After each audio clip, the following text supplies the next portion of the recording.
ডিআৰই পৰীক্ষাৰ ফলাফলসমূহ আমি মাৰ্চ মাহৰ প্ৰথম সপ্তাহত ঘোষণা কৰিম।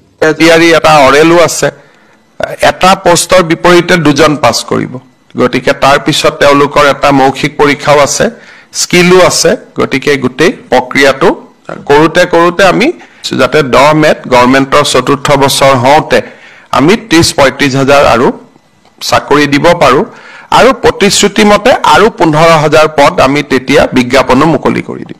দুইটা পৰীক্ষাৰ ৰিজাল্ট একেলগে আমি দিব পাৰোঁ। আমি কৈছো না 10 মেত আমি নিযুক্তি দিম, তাৰ আগত আমি নকৰোৱে। আমাৰ আৰু প্ৰতিশ্ৰুতি মতে আৰু 15 হাজাৰ পদ আমি তেতিয়া বিজ্ঞাপনো মুকলি কৰি দিম। নতুন ডিআৰই পৰীক্ষাৰ ফলাফলসমূহ আমি মাৰ্চ মাহৰ প্ৰথম সপ্তাহত ঘোষণা কৰিম। এজনে সুধি আছে অসম পুলিচৰ ৰিটেন কেতিয়া হ'ব?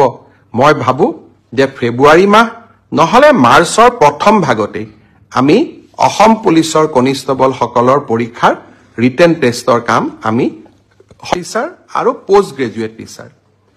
বহু লোকে মোক সুধিছে যে গ্ৰেজুৱেট টিচাৰ আৰু পোষ্ট গ্ৰেজুৱেট টিচাৰৰ যি পৰীক্ষা হৈ গ'ল, সেই পৰীক্ষাৰ আমি OMR চিট পাম নে নাই, সেই পৰীক্ষাৰো আমাক এনসাৰ কি দিব নে নাই, বা এনসাৰ কিট থকা প্ৰশ্নৰ উত্তৰবিলাকক আমি প্ৰত্যাহ্বান জনাব পাৰিম নে আমি নোৱাৰো।